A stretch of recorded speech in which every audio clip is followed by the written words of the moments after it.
ለምንድን ነው የማይረካው ብላችሁ እምነት የሌለውን ሰው ጠይቁት። ሳይኮሎጂስት ይሆኑ ሳይካትሪስት ይሆኑ እግዚአብሔር የለም ብሎ የሚያምን ሰው ለምን አይረካም ብላችሁ ጠይቁት። መልሱ አንድና አንድ። ሰው ሀገር ይቀይራል፣ አይረካም።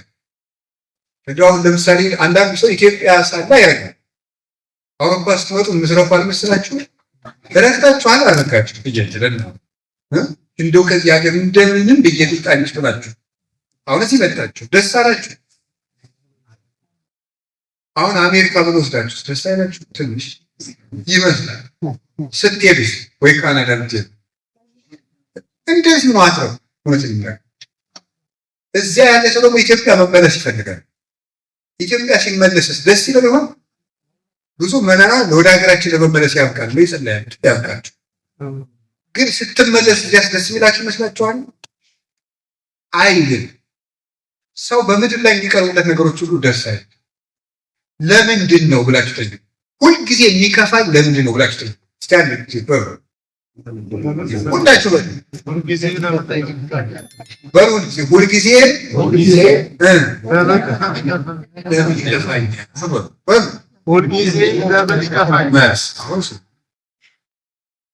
ሁልጊዜ የተሳሳተ ቦታ ደስታን ስለምንፈልግ መልስ ሁልጊዜ የተሳሳተ ቦታ ደስታን እንፈልጋለን።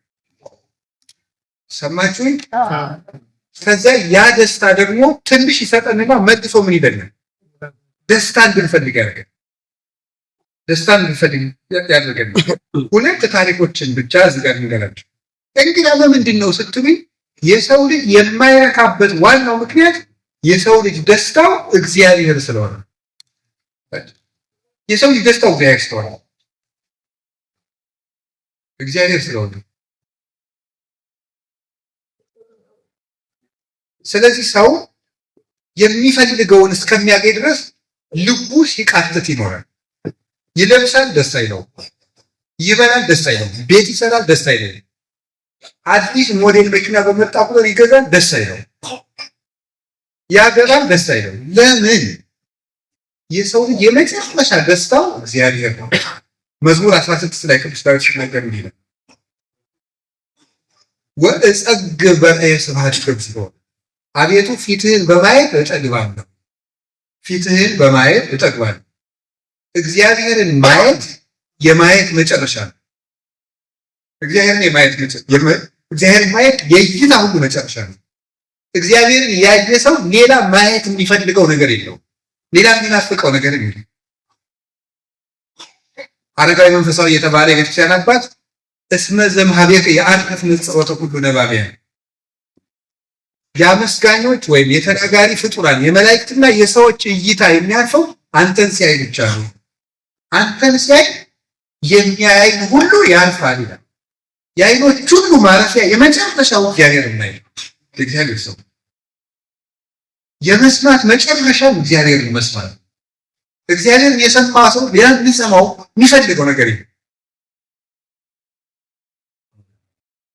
እንግዲህ የሚሰሙ ድምጾች ሁሉ አይረብሹትም። እግዚአብሔርን የሚሰማ ሰው ቅዱስ ዳዊት ምን ይላል? አጸምዕ ዘይነብበኒ እግዚአብሔር አምላኬ እስመ ውእቱ ይነብብ ሰላም ለሕዝብ። ፈጣሪ እግዚአብሔር የሚለኝን እሰማለሁ፣ እሱ ለወገኖቹ ሰላምን ይናገራልና ይላል። ማን ነው እሱ? እግዚአብሔር። አንድ አባት በረሃ ውስጥ ሲኖር መላእክትን ለማየት ደረጃ ደርሰው ነበር እና የገበያው ግርግር ራሱ ቅርጫት ሰርቶ ሊሸጥ፣ እንግዲህ መነኮሳት እየሰሩ ነው የሚተዳደሩ። እጅ ስራውን ሊሸጥ ገበያ ሄዶ ያ ሁሉ ገበያተኛ እየተራወሱ እሱ ግን የሚያይ ማን ነው? ሚካኤል ነው ገብርኤል ነው? ሚካኤል ነው ወይስ ገብርኤል ነው የሚበልጥ እያለ ያደንቃል። ባለ ቅርጫት ስንት ነው አለ። መልሱ ምንድን ነው? ሚካኤል ይበልጥ ወይስ ገብርኤል ነው? መልስ ሞኝ ነህ እንዴ? ቅርጫት ነው የጠየቅኩህ ብሎ ጥሎት። ሁለተኛ ባለ ቅርጫት ስንት ነው? ቅርጫት ሚካኤል ይበልጣል ወይስ ገብርኤል? መልሱ ነው። ሶስተኛ ባለ ቅርጫት ስንት ነው? ቅርጫት ሚካኤል ይበልጣል ወይስ ገብርኤል? አይ ሞኝ ገዣቸው ቤቱ ነው። ገበያ መሀል ሆኖ የገበያውን ድምፅ ትቶ የነማንን ድምፅ ነው የሚሰማ? የመላእክትን ድምፅ ይሰማል። ሰላም ያለው ሰው በሁከት መሀል እንኳን የተረጋጋ ነው፣ አይረበሽ። የትም ሰላም መሆን ይችላል። እግዚአብሔር ነው የሚያስ ቅዱስ እንጦንስ የበረሃ ኮከብ ነበረ። በረሃ ውስጥ እየተጋደለ ሲኖር ምንም ውሃ በሌለበት ተክል በሌለበት እየተጋደለ ሲኖር በእስክንድሪያ ከተማ መናፍቅ ተነስቶ ሊከራከር ነው ሲመጣ የእስክንድሪያ ምዕመናን ሁሉ ለመባረክ ሰፈሩበት። አስተባባሪ ምዕመናን ኧረ ባይታዊ ነው አትንጫጩበት አለ። እሱ ግን እንዳልሰጣቸው ተው እንጂ ይህ እኮ የክርስቶስ በጎች ድምፅ ነው አይረብሽሽ። ይህ የማን ድምፅ ነው ያለ? የክርስቶስ በጎች ድምፅ ነው ነበር ያለ። አይረብሽው። በቀላሉ ቅዱስ ዮሐንስ አፈወርቅ ያለው ነገር ነው። ወደ ትልቅ ውቅያኖስና ወደ ጥልቅ ውቅያኖስ ችቦ እያሰራችሁ ይፈዱና ወሩሩበት። ውቅያኖሱን ልታነዱት ትችላላችሁ ነው ይላል። አታነዱትም። እግዚአብሔር ወዳለው ሰው ትዕግስተኛ ሰው ሂዱና የፈለጋችሁን ተናገሩ። ልቡን ልታቆስሉት አትችሉም። ልታስቀይሙት አትችሉም። ለምን? ውቅያኖስ ነው እሱ። ወደ ውቅያኖስ ችቦ የፈለገ በዓለም ላይ ያለው ሕዝብ በሙሉ እያነደደ ወደ ውቅያኖስ እሳት ቢወረውር ውቅያኖስን ማንደድ አይቻልም። እግዚአብሔር ያለውን ሰው ማናደድ ራሱ አይቻልም። ማስቀየም ማስቆረፍ እኮ ራሱ አይቻልም። አሁን እኛን ለማናደድ ግን ከባድ ነገር ይጠይቃል። አሁን እናንተ እኔ እንደውም በሁለት ደቂቃ ላስቀይማችሁ ይሄን አንድ ደቂቃ አሁን ምንም ሰው እዚህ አዳራሽ እንዲወጣ ማድረግ አልችልም።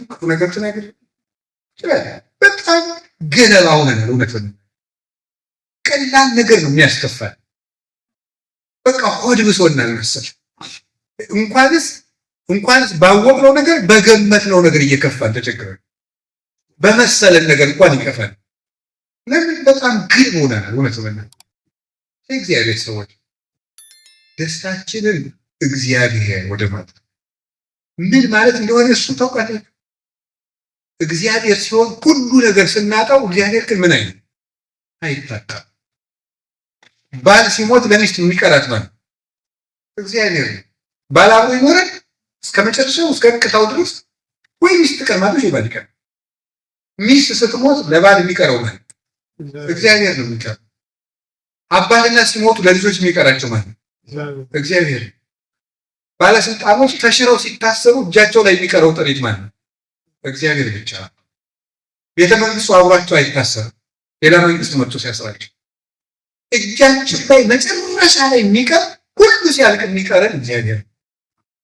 ሁለተኛ ነገር እኔ ቅዳሴ ስትቀደስ ቅድመ ዓለም ወስከ ለዓለም ሀለው እግዚአብሔር በመንግስቱ እግዚአብሔር በትስስቱ እግዚአብሔር በመለኮቱ ሲባል ደስ የሚለኝ ዓለም እግዚአብሔር ካለም አስቀድሞ ነበር። እግዚአብሔር በመንግስቱ አለ። እግዚአብሔር በሶስትነቱ አለ።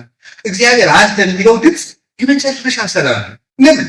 ሄሮድስ የለም፣ ናቡከደነፆር የለም፣ ፈርዖን የለም ነበር። እግዚአብሔር ግን አለ። እግዚአብሔር ነገም አለ። እግዚአብሔር አስከፍተነውም አለ። እግዚአብሔር ሸሽተነውም አለ። እግዚአብሔር ጠፍተን ስንመጣም አለ። እግዚአብሔር ሁልጊዜ አለ። እግዚአብሔር ጥሎን ሄዶ አያውቅም። ሁልጊዜ የሚገኝ ወዳጅ እግዚአብሔር አልከማይም። ትክክለኛ ወዳጅ ማለት ታውቃላችሁ፣ እሱ እግዚአብሔር የማይለወጥ ጠባቂያችን፣ አቃቢ ነዘይ ማሰብ ይላል መጽሐፍ ይችላል። የማይለወጥ ጠባቂያችን፣ የማይለወጥ ጠባቂያችን ማለት ነው ማለት ነው። እኛ ስንለወጥ እሱ የማይለወጥ ማለት ከቃል ጋር ናችሁ። በእግዚአብሔር ከሁላችን ጋር